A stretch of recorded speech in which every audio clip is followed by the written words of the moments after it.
요한계시록 6장 7절에서 17절까지 말씀을 우리 교독하면서 한번 읽겠습니다. 교독하겠습니다. 제가 먼저 읽고 그 다음에 다 같이 읽겠습니다. 넷째 인을 떼실 때에 내가 넷째 생물의 음성을 들으니 말하되 오라 하기로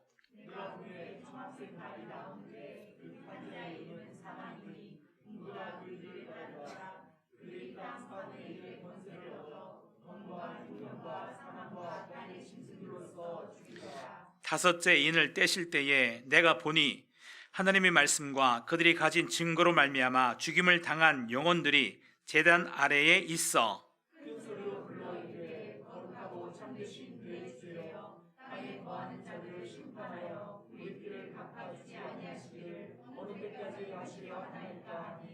각각 그들에게 흰 두루마기를 주시며 이르시되 아직 잠시 동안 쉬되 그들의 동무 종들과 형제들도 자기처럼 죽임을 당하여 그 수가 차기까지 하라 하시더라.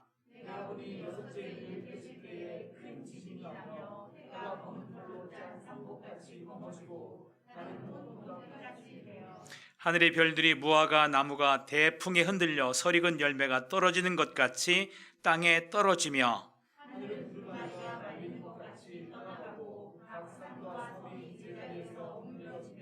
땅의 임금들과 왕족들과 장군들과 부자들과 강한 자들과 모든 종과 자유인이 굴과 산들의 바위 틈에 숨어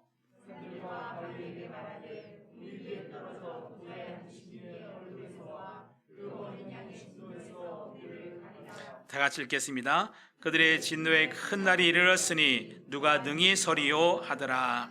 아멘. 오늘은 넷째 인부터 말씀을 드릴 텐데 첫째부터 넷째 인까지의 말씀을 우리가 이해할 뿐만 아니라 이 말씀의 사람이 되는 것이 정말 중요합니다.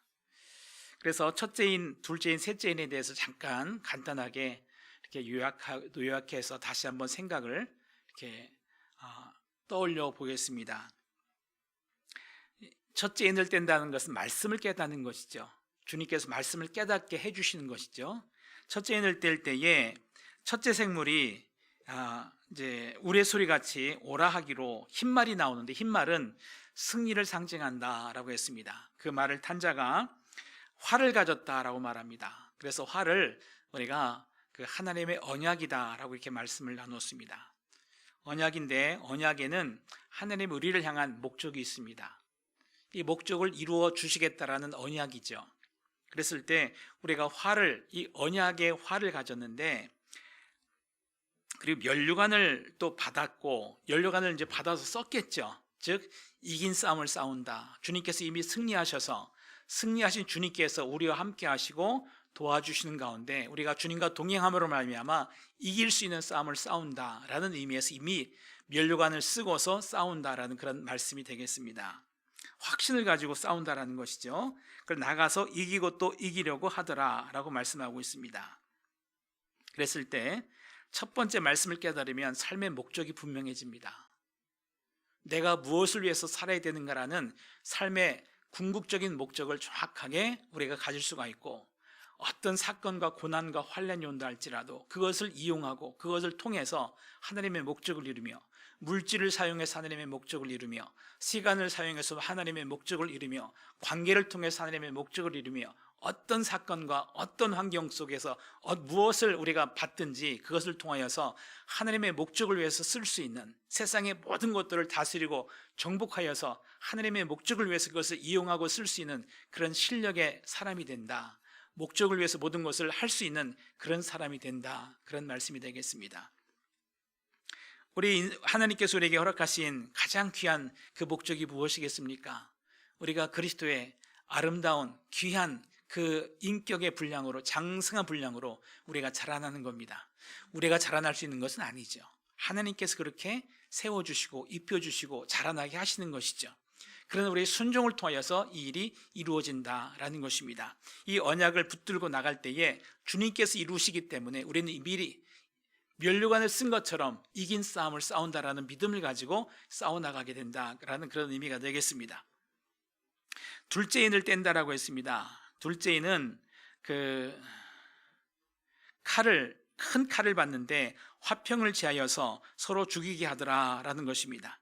말 자체는 굉장히 험악하지만 우리가 이 하나님의 말씀의 검을 받아서 우리가 제해될 것이 있는데 바로 쳐서 없애야 될 것인데 거짓 관계를 하나씩 하나씩 걷어내야 됩니다.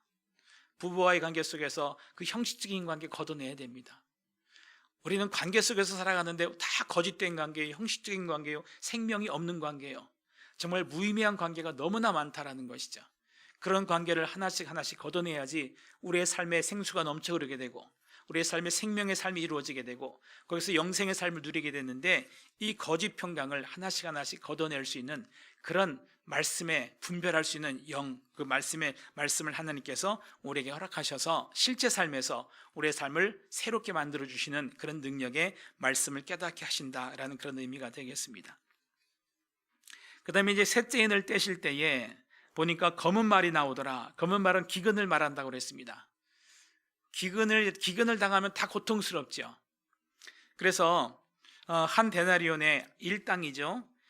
말은 밀 한 대를밖에 못 사고 그리고 한 일당을 통해서 보리석 대밖에 살 수 없는 그런 아주 힘든 그런 고난의 시간입니다. 그러나 그때에도 감람류와 포도주는 해치지 말라라고 했습니다. 감람류와 포도주는 성령과 말씀입니다. 성령과 말씀을 통하여서 영적 싸움을 싸워나가는 데 있어서 어떤 것은 보리는 못 산다 할지라도 밀은 못 산다 할지라도 우리가 고난을 통해서 우리를 향한 하나님의 목적을 이루는데 고난을 통해서 우리가 영적 성장을 이루어야 되겠다는 것입니다. 말씀과 성령의 감동과 말씀에 순종하는 것과 성령 안에서 행하는 성령 충만한 삶에 대해서는 절대 포기가 있어서는 안 되겠다는 것입니다. 그래서 고난 가운데서 기근 가운데서도 우리가 하나님의 말씀에 순종함을 통하여서 영적 성장을 이뤄낼 수 있는 그런 믿음의 사람이 될 수가 있다. 가치 있는 삶을 살아갈 수 있는 그런 사람이 될 수 있다는 것이죠. 이 코로나로 인해서 얼마나 힘들겠습니까? 그러나 이 코로나가 그냥 지나가는 것이 아니라 이 고통의 시간이 그냥 지나가는 것이 아니라 주님께서 함께 하심에 주의 말씀에 순종하며 성령의 감동 안에서 우리의 영적 성장을 이루어서 우리가 큰 자로서 주님께서 우리를 빚어내실 때에 우리가 정말 이런 고난과 기근을 통하여서도 하나님의 큰 사람으로서 영적 성장을 이루는 그런 은혜의 사람이 된다라는 그런 말씀이 되겠습니다. 이게 말씀의 능력입니다. 그 다음에 이제 넷째 생물에 대해서 우리가 말씀을 이제 나누겠습니다. 이제 넷째 생물까지가 이제 중요합니다. 우리 6절 넷째 생물이니까 7절입니다. 7절 말씀을 7절 8절까지 말씀을 같이 읽겠습니다. 시작. 넷째 인을 떼실 때에 내가 넷째 생물의 음성을 들으니 말하되 오라 하기로 내가 보매 청황색 말이 나오는데 그 탄자의 이름은 사망이니 음부가 그 뒤를 따르더라. 그들이 땅 4분의 1의 권세를 얻어 검과 흉년과 사망과 땅의 짐승들로서 죽이더라. 넷째 짐승은 독수리죠. 독수리 형상인데 독수리는 부활을 상징하는 예수님의 사역을 의미합니다. 이 넷째 생물이 오라 이렇게 소리를 치니까 청황색 말이 나왔다라고 이렇게 말합니다. 이 청황색은 이 죽음을 상징하는 색이다라고 이렇게 보통 말을 합니다. 그런데 그 말이 나오는데 그 말을 탄 자의 이름이 사망이다라고 이렇게 말하고 있습니다. 그리고 그 뒤에 음부가 그 뒤를 따르더라. 음부는 말 그대로 지옥이죠. 지옥이 음부가 그 뒤를 따르더라라고 말하고 있고요. 그다음에 이제 땅 4분의 1의 권세를 얻었다라고 말하는데 굉장히 부정적인 단어들로만 가득 차 있죠. 이 8절에도 부정적인 단어로만 가득 차 있는데 사실 부정적인 이야기입니다. 그렇지만 이것이 말씀을 떼서 말씀을 깨닫고 말씀의 사람이 되어갈 때에 어떤 일이 벌어지겠느냐, 깊이 깨닫고 깊이 깨달았을 때에 부활의 복음인데 왜 죽음이 나오느냐 이거죠. 그랬을 때 일단 땅 4분의 1의 권세를 얻었다라는 것을 어렵게 생각하지 말고 첫째인, 둘째인, 셋째인이 4분의 3입니다. 땅이 우리의 마음이라고 한다면은 마지막 내 마음을 말씀으로 가득 채울 수 있는 마지막 권세가 4분의 1의 권세인데 4분의 1의 권세를 가졌다라고 이렇게 생각하면 되겠고요. 그 다음에 이제 지금 이제 첫째, 둘째, 셋째 이내까지는 얘기가 됐고요. 이제 마지막 4분의 1 부분이 어떤 말씀인가를 우리가 말씀을 나눠야 되겠는데, 그가 무기를 가졌는데, 사망이 무기를 가졌는데 검을 가졌더라. 그 다음에 흉년, 기근을 가졌더라. 그 다음에 땅의 짐승으로, 그 다음에 사망으로 다 죽이더라 라고 이렇게 말을 하고 있습니다. 뭐를 죽이는 겁니까? 말씀으로. 말씀을 깨달을 때 우리가 뭐를 죽여야 되는 겁니까? 우리가 말씀의 권세를 가졌다면 궁극적으로 우리 속에서 정말 죽여야 될 것이 무엇인가 하면 날마다 우리가, 사도 바울은 그럽니다. 날마다 나는 죽노라. 즉 날마다 내 자신을 죽인다라고 이렇게 표현하고 있습니다. 무엇을 죽이는 겁니까? 내 자아를 죽이는 것이죠.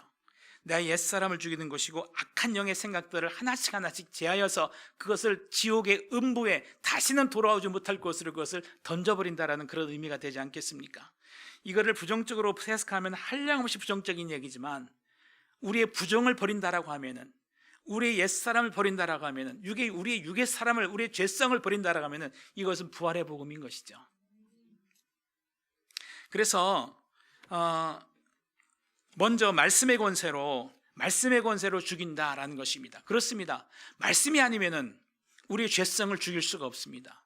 우리 옛사람을 죽일 수가 없습니다. 우리의 더러운 성질을 말씀이 아니면은 우리는 끊어낼 수가 없습니다.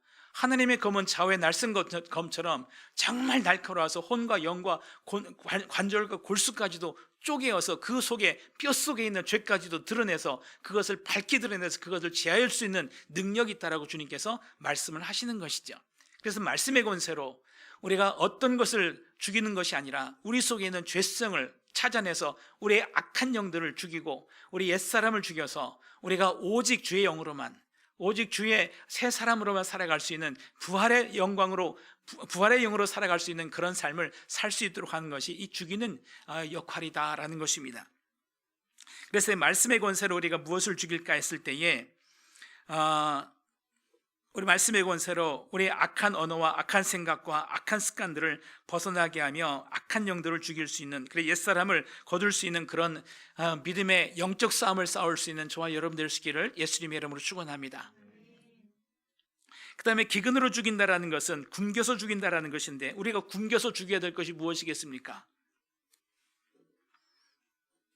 우리가 될 수 있으면은 언제든지 어떤 상황에서도 부정적인 생각을 하지 않길 바랍니다. 어떤 상황 속에서도 부정적인 생각하지 말고, 그래도 정치를 보면서 정치인들 욕하지 말길 바랍니다. 스포츠를 하면서 상대방 욕하지 않길 바랍니다. 그렇게 하면 어떻게 돼요? 내 영이 더러운 걸로 물들게 돼요. 괜히 내 마음만 상하게 돼요. 그래서 정치를 볼 때에 보수도 가지 말고 진보도 가지 말고 예수님 앞에 서서 내 마음을 상치 않기를 바랍니다. 즉 악한 생각하지 말고 내 입으로 악한 소리 하지 말고, 그게 굶기는 거예요. 더러운 영을 굶기는 거예요. 그래서 부정적인 말 하지 말되, 어떤 사람이 그러더래요.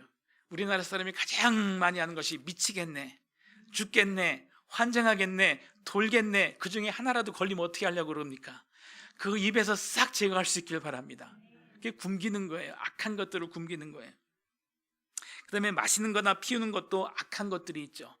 피워야 되지 말 건 피우지 말고, 마시지 말아야 될 것은 마시지 말고, 나에게 흉악한 것은, 나에게 더러운 것은 그것을 피하는 것이 나를 깨끗하게 하는 것이고 온전케 하는 것이다.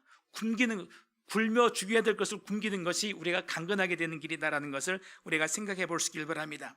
또 보지 말아야 될 것이 있습니다. 봐야 될 것이 있고 보지 말아야 될 것이 있는데, 보지 말아야 될 것을 보지 않으면은 우리 영혼이 맑아지고 우리 영이 좋은 것만 보게 된다라는 것입니다. 하나하나 이렇게 예를 들지 않아도 보지 말아야 될 것이 각각 사람마다 다 있을 것입니다. 어떤 사람은 하도 쇼핑을 많이 봐서 그게 머릿속에 항상 그것만 돌아갈 수도 있습니다. 악하지 않은 것 같지만 그 악한 겁니다. 그래서 보지 말아야 될 것을 보지 않는 것, 악한 습관을 끊는 것, 악한 친구를 만나지 않는 것, 악한 소리를 듣지 않는 것, 이것이 나의 영에 있어서 정말 도움이 된다는 것입니다. 그럼 무엇을 하겠습니까? 좋은 것을 보고 좋은 것을 말하게 되고 좋은 것을 읽게 되고 좋은 사람과 접하게 되면서 항상 그리스도와 동행할 수 있는 저와 여러분 될 수 있기를 예수님의 이름으로 축원합니다. 그 다음에 이제 사망으로 죽인다라고 말합니다. 우리가 항상 우리 주 예수 그리스도와 함께 내가 십자가에 못 박혀 죽었나니라고 고백을 합니다. 십자가로 말미암아 모든 것을 죽일 수 있는, 그래서 내 자신에게 죽음을 선포할 수 있고 악에서 돌아설 수 있는, 그래서 죽음으로써 죽인다라는 것은 완전한 승리를 거둔다라는 것이죠. 즉 설 때리면은 살아서 돌아옵니다. 설 죽이면은 살아서 맨날 항상 같은 문제 때문에 넘어진다라는 것이죠. 그런데 다시는 넘어지지 않도록 완전히 죽임으로써 죽인다라는 것이죠. 완전히 십자가에 못 박을 뿐만 아니라 거기서 완전히 죄에서 돌아서서 다시는 그 죄의 성질이 나를 건드리지 않을 만큼 내가 온전한 회개를 할 때에 죽임으로써 이긴다라는 그런 의미가 되겠습니다. 그리고 또 땅의 짐승으로서 죽인다라는 것도 사실 이렇게 해석하기가 좀 하지만 우리 마음속에 얼마나 짐승성이 많이 있습니까? 짐승은 땅만 보고 돌아다니잖아요. 탐욕의 성질 있잖아요. 음란의 성질 있잖아요. 짐승 성질 있잖아요. 그래서 짐승의 이 성질을 다 죽여서 짐승에게 던져버려라라는 거죠. 다시는 나에게 돌아오지 않도록, 다시는 나를 물지 않도록 짐승에게 던져버려서 짐승으로서 짐승을 죽인다라는 것이죠. 분노하는 성질과 음란한 성질과 탐욕의 성질을 하나씩 개에게 던져주라는 겁니다. 다시는 그것들로 말미암아 피해를 입지 말고 하나님의 거룩한 자로서의 삶을 살아가라라는 그런 의미가 되겠습니다. 이런 의미에서 나의 악한 것과 내 옛 자아와 나의 이기적인 어떤 이런 생각에서 내가 온전히 자유하면서 예수님의 영의 사람이 되면, 그리고 거룩하고 온전한 사람이 되면 이 삶이 주님께서 말씀하시는 바 부활의 영으로 사는, 새 영으로 사는 거룩한 삶이 이루어질 줄로 믿습니다. 그래서 첫 번째 인을 떼고, 첫 번째 인은 활입니다. 활은 언약을 생각하면 어떤 의미인가 알 수가 있습니다. 두 번째는 거짓 화평을 제하는 겁니다. 말씀으로. 세 번째는 어떤 기근과 어떤 환난 가운데서도 우리가 성령 충만한 삶을 통하여서 영적 성장을 이루는 것입니다. 넷째는 우리 안에 모든 거짓과 모든 옛사람의 악한 영을 죽이면서 우리가 거룩한 새 영으로 살아가는 그런 사람이 되는 것입니다. 무엇으로요? 하나님의 거룩한 말씀입니다. 성령과 말씀으로 이러한 삶을 살 수 있도록 주님께서 역사하시고 도우시고 함께 하시는 것을 믿으시기를 바랍니다. 이렇게 됐을 때 이제 다섯 번째 인을 우리가 주님께서 떼어주실 때에 다섯 번째 말씀으로까지 우리가 순종의 삶을 살아갈 수 있게 된다라는 그런 말씀이 되겠습니다. 그럼 다섯 번째 인을 뗄 때에 어떤 일이 이루어지는가? 우리가 말씀을 같이 읽어보겠습니다. 9절입니다. 9절에서부터 11절까지인데 읽을 때 같이 9절, 10절, 11절 같이 읽겠습니다. 시작. 다섯째 인을 떼실 때에 내가 보니 하나님의 말씀과 그들이 가진 증거로 말미암아 죽임을 당한 영혼들이 제단 아래 있어 큰 소리로 불러 이르되 거룩하고 참되신 대주제여 땅에 거하는 자들을 심판하여 우리 뼈를 갚아주지 아니하시기를 어느 때까지 하시려 하나이까 하니 각각 그들에게 흰 두루마기를 주시며 이르시되 아직 잠시 동안 쉬되 그들의 동무 종들과 형제들도 자기처럼 죽임을 당하여 그 수가 차기까지 하라 하시더라. 이게 말씀을 보면 굉장히 이 말씀들이 참 어두워요. 근데 왜 이렇게 말씀이 어둡게 이렇게 표현됐을까라고 했을 때에 이 첫 번째 내에서 이 일곱째 인을 떼는 이 말씀 자체를 굉장히 부정적인 시각에서 해석을 하게 되면 어둡게 되지 않을까라는 그런 생각이 들게 됩니다. 그런 의미에서 이렇게 어떤 그런 방향으로 이렇게 해석을 하다 보니까 말씀 자체가 굉장히 좀 어둡게 느껴지는 그런 느낌은 있습니다만은 이것 자체도 사실은 부정적인 이야기는 아닙니다. 철저하게 부정적인 얘기가 아닙니다. 말씀 가운데 더 깊이 들어가고 말씀 가운데 더 온전히 순종해 나갈 때에 왜 부정적인 사건이 벌어지겠느냐라는 것이죠. 그랬을 때 어떤 관점에서 이것을 보아야 되는가 하면 순교자들에 대한 이야기입니다. 순교자들에 대한 이야기죠. 순교를 당한 자들이 불쌍한 사람들입니까? 아닙니다. 순교를 당한 사람은 하나님 앞에 영광의 면류관을 쓸 사람들입니다. 그런데 순교도 우리가 두 가지로 생각해야 됩니다. 두 가지로 생각해야 되는데 정말 주님의 복음을 전하다가 그 미지의 땅에서 주님의 복음을 전하다가 정말 죽임을 당한 그런 순교자들이 참 많습니다. 거룩한 자들이고 아무나 순교를 당할 수가 없습니다. 하나님의 정말 택한 자들 중에서 가장 귀한 자가 이 순교의 영광을 안게 된다라고 그렇게 말씀하고 있습니다. 그리고 또 다른 면에 있어서는 요한처럼 살아서 온전히 하나님의 말씀에 순종하면서 하나님의 말씀에 순종하면서 살다가 죽은 자도 순교자입니다. 살아서 순교하는 것이죠. 마지막까지 주님 나라 가는 그날까지 하나님 말씀 앞에 순종하며 주님의 뜻을 이뤄나가며 말씀에 순종하는 삶을 살았을 때에 이 사람도 사실은 순교자입니다. 모든 삶을 주님 앞에 드렸다라는 것이죠. 그런데 말씀해 보니까 9절 말씀해 보니까 그들이 하나님의 말씀과 그들이 가진 증거로 말미암아 죽임을 당한 영혼이라고 그랬습니다. 하나님의 말씀을 증거했다. 증거로 말미암으니까 하나님의 말씀에 순종하다가 그리고 하나님의 말씀을 전하다가 이 죽은 자들이다라는 그런 말씀이죠. 근데 이 죽은 영혼들이 어디 있어요? 어디 있어요? 제단 아래. 제단이 어디예요? 여기가 제단이 아니라 제단은 이렇게 네모나게 한 2m, 2m, 2m, 2m, 사방 2m 거기에다가 이제 동으로 이렇게 있고 아래는 불을 떼는 거죠. 불 떼는 곳이에요. 불 떼서 재물을 태우는 곳이 제단이에요. 그럼 제단 아래에 있다는 건 뭐죠? 어떻게 하면 제단 아래에 있을 수 있을까요? 재물이 되어서 완전히 불타올라서 다 타서 하나님 앞에 올려주고 뭐가 떨어져요? 재가 떨어지는 겁니다. 그게 바로 제단 아래에 있는 사람이에요.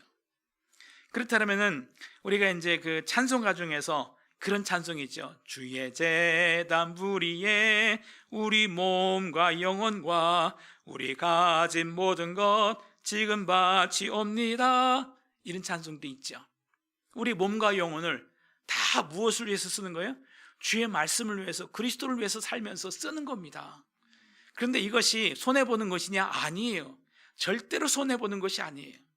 주님을 위해서 쓴다는 것은 나의 영광이 되는 거예요. 주님을 위해서 쓴다는 것은 내가 거룩해지는 것이고 내가 온전해지는 것이고 영생의 삶을 사는 것이고 내 삶이 풍성해지는 것을 의미하는 거예요.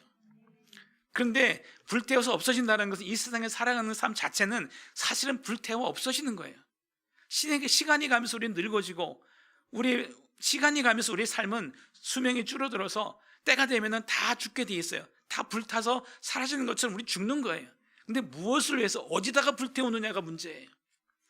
세상의 정욕에 불태우면서 일생을 살아갈 것이냐, 아니면 내 멋대로 살다가 일생을 그냥 허비하면서 살 것이냐, 그것도 불태우는 거예요. 허망하게 불태우는 거죠. 허망하게 사라지는 것이죠. 그렇지만 우리는 주의 제단에 우리의 몸과 영혼, 우리의 모든 것을 불태운다는 것은 그리스도를 위해서 살다가 말씀에 순종하면서 살다가 거룩한 영생의 삶을 살다가 하나님께서 받으실 만한 삶을 살다가 하나도 세상에 남김없이 다 하나님 앞에 올리고 거기서 떨어지는 것이 바로 제가 된다라는 것이죠. 그런 삶을 살아갈 수 있는 저와 여러분 될 수 있기를 예수님의 이름으로 축원합니다. 축복 중에 축복이죠. 이런 삶을 누가 살겠느냐? 5째 인을 뗀 사람. 우리가 떼는 게 아니죠. 주님께서 5째 인을 떼어주실 때에 첫 번째, 두 번째, 세 번째, 네 번째 인을 떼고 그 다음에 5번째 인을 뗄 때에 어떤 수준까지 들어가느냐, 일생을 통하여서 하나님을 위해서 그리스도를 위해서 사는 삶을 사는 자가 된다라는 그런 의미가 되겠습니다. 그래서 또 이런 찬송도 있죠. 주의 제단 앞에 모두 바치기 전 복을 받을 줄 생각 마라. 이런 찬송도 있죠. 그래서 찬송가에 보면은 주님의 제단에 드린다라는 그런 가사 내용이 참 많이 있어요. 그래서 아까 얘기한 것처럼 이것은 주의 제단에 드린다는 것은 헌금되는 게 아닙니다. 헌금된다는 것을 의미하는 것이 아니라 주의 제단 앞에 드리는 것은 나의 생명을 주님 앞에 드린다라는 그런 의미가 되는 겁니다. 그래서 우리가 믿는다라고 했을 때는 나의 의지로 나의 강한 의지로 무엇을 행한다는 것이 아니라 내 삶을 주님 앞에 드리는 게 믿는 거예요. 그래서 주님 말씀하시면 내가 순종하겠습니다. 지금까지 내가 살아온 결과를 보니까 내 힘과 내 지혜와 내 의지로는 아무것도 할 수 없다는 것을 나는 깨달았습니다. 나는 전적으로 부패했으며 나는 무지하며 나는 무능하오매 하나님 이제는 항복합니다. 주님 앞에 내 삶을 드립니다. 주님 나를 인도하시고 주님 나를 맡아주셔서 주님께서 내 삶을 주장하여 주옵소서. 이제 내가 주님 앞에 순종하는 삶을 살겠습니다 라고 했을 때 그때부터 드려지는 거예요. 그런데 주님 앞에 드려질 때 주님께서 내 삶을 주장하시고 인도해 나가실 때 그때부터 삶이 풍성해지고 그때부터 진정한 삶이 이루어진다라는 것이죠. 그래서 하나님께서 받으실 만한 삶을 살게 된다. 그것이 하나님께서 받으시는 삶이고 그래서 세상에 남겨지는 것은 죄밖에 없다라는 것이에요. 다 하나님께 드려지는 삶을 산다라는 그런 의미가 되겠습니다.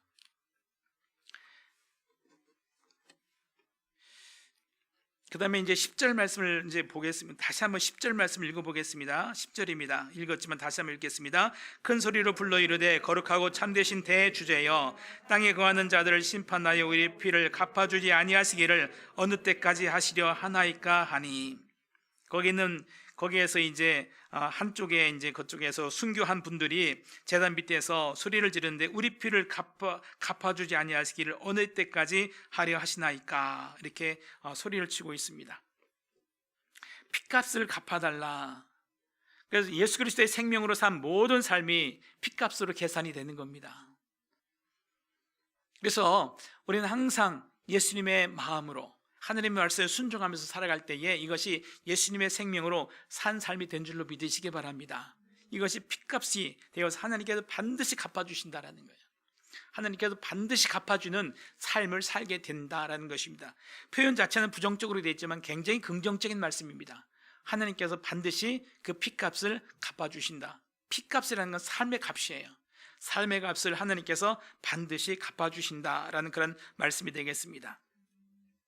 그런데 11절 말씀을 또 읽겠습니다. 각각 그들에게 흰 두루마기를 주시며 이르시되 아직 잠시 동안 시되 그들의 동무 종들과 형제들도 자기처럼 죽임을 당하여 그 수가 차기까지 하라 하시더라. 흰 두루마기를 주셨다. 두루마기는 입는 거죠. 두루마리는 펴는 거지만, 글을 보는 거지만 두루마기는 입는 거죠. 흰 옷을 누가 입겠습니까? 흰 옷을 왜 입게 입습니까? 그 하나님의 천국 잔치가 열려질 때 흰옷을 입고 참여하는 것이고, 그 흰옷을 입고 그 잔치에 참여할 때에 신랑 대신 신랑을 만날 수 있는 신부로서 이 흰옷을 입고 잔치에 참여하는 어떤 그런 모습을 우리가 상상할 수 있지 않겠습니까? 이때 하나님께서 우리의 모든 눈물을 씻겨주시고 우리로 하여금 그 피값을 주님께서 갚아주시되 가장 1000배, 10,000배로 천국에서 영원 복락을 누릴 수 있으며 하나님과 온전한 사랑의 관계를 누릴 수 있는 그 나라를 상속하면서 그 나라를 주님과 함께 사랑의 관계 속에서 누리게 하신다라는 그런 의미가 되겠습니다. 그런 의미로서 흰 두루마기를 주신다라는 그런 의미가 되겠습니다. 그러면서 잠시 시대에 그들의 동무 종들과 형제들도 자기처럼 죽임을 당하여 그 수가 차기까지 하라 하시더라. 충성한 자들이 수가 차기까지 기다리라 라고 이렇게 말씀하는 것을 볼 수가 있습니다. 그럼 이게 연옥이 있나? 라고 이렇게 생각이 들 수도 있죠. 근데 이게 영적인 문제고, 그렇기 때문에 어떤 연옥이다 라고 이렇게 생각하기보다는 한꺼번에 부활을 하는구나 라고 이렇게 생각하면 되겠습니다. 우리가 생각하는 시간과 이 영원 쪽에서 하나님의 천국 영원에서 보는 시각은 너무나 큰 차이가 있기 때문에 우리는 그 시간을 계산할 수가 없습니다. 단지 이런 영적인 이 상황이 있구나라는 것을 생각하면 되겠고요.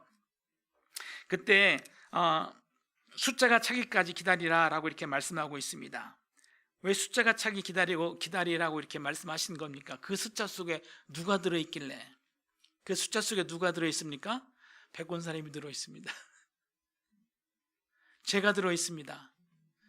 그 숫자에, 그 이름에 저와 여러분의 이름이 들어있는 줄로 믿으시기 바랍니다. 우리가 거기에 숫자에 들기까지 주님께서 기다리신다라는 것이죠. 즉 주님께서 그렇게 우리의 삶을 그렇게 승리하는 삶으로, 온전히 하나님 앞에 드려진 삶으로 성령께서 우리 안에서 역사하시고 우리 주 예수님께서 우리 삶에 항상 동행해 주시고 하나님께서 모든 사건과 모든 이 구원의 사건을 우리에게 동원해 주시면서 우리로 하여금 그리스도 안에서 온전한 사람, 우리의 삶이 온전히 하나님 앞에 드려질 수 있는 그런 삶으로 인도해 주시고 우리의 삶을 세워주실 것을 믿으시기를 바랍니다.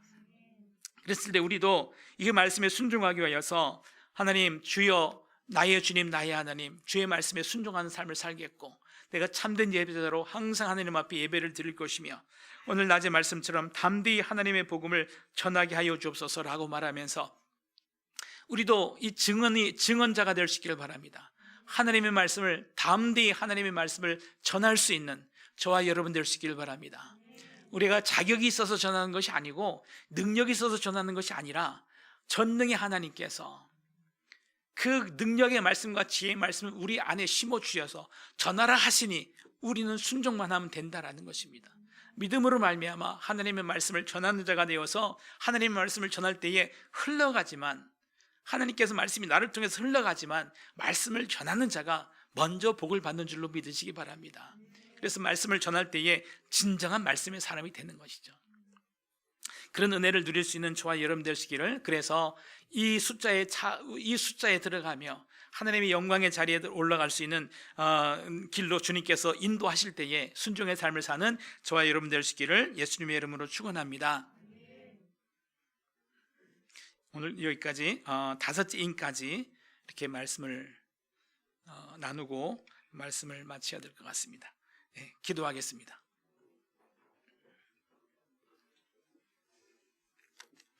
좋으신 아버지 하나님,